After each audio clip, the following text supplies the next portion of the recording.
So the whole idea was to learn, can we do Anno on console from a gameplay point of view, from a technical point of view, and from an operational point of view.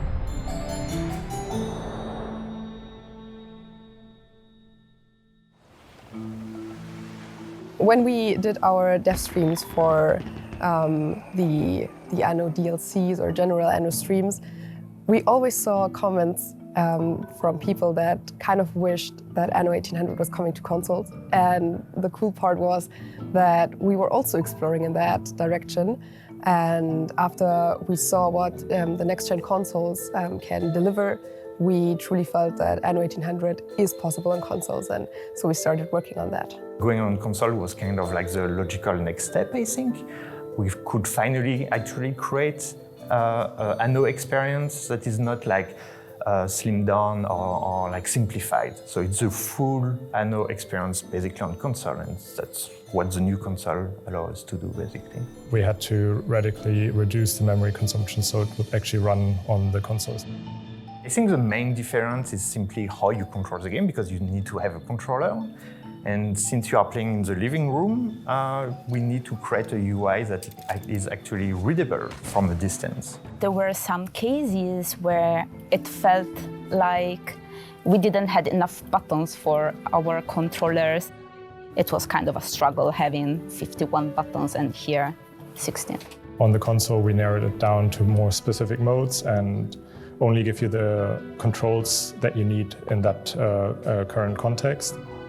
One of the important aspects in the game is the minimap that you always have in the corner. On PC, you can just move your mouse and click on the minimap. It's easy, right? But on the controller, you couldn't do that.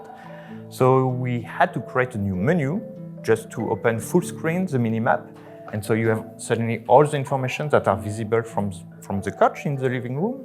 And we can see all the ships, we can see everything, and we can interact and teleport. It was creating something new from something that was already existent. So we had already a guideline, we had a design, a structure, and you had to take this structure and just make magic, and make it functional and work for something completely different. That is the controller, and that part was very fun.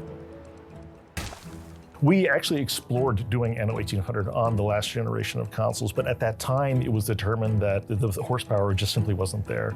I think one of the things that's surprising about Anno that people don't understand is that the graphics and the scale of it is one thing, but underneath the hood is actually an incredibly complex economic simulation that requires a significant amount of computational power, and this is something I didn't understand when I first got here, and this is actually the holdup. So the memory limitations for the last generation of consoles and the computational power of the last generation simply wasn't enough to handle Anno. You have to know that Easter eggs are just implemented, and basically not everybody knows about it in the dev team. So if you explore your cities, you run into some funny stuff at some point. There is a creepy girl in one of the houses.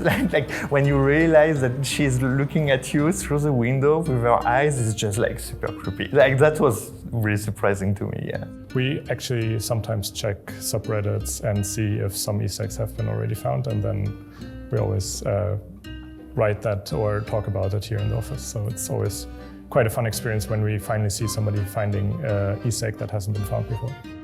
What? A first-person mode? No.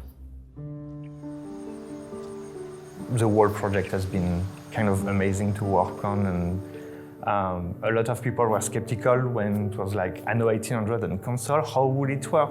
So to prove that it's possible, it's kind of super rewarding. It really feels like it's meant to be on console now and not just a cheap port. It's the first experience for console players with the brand, and it's just really cool to get them the first introduction of Anno 1800. The team has done an outstanding job in importing Anno to the consoles, and so the game plays well, it works well. From a technical and from a gameplay point of view, they've exceeded expectations on this front. Actually, I'm also very proud of the job that all my colleagues did. So I think that we should be proud of everything.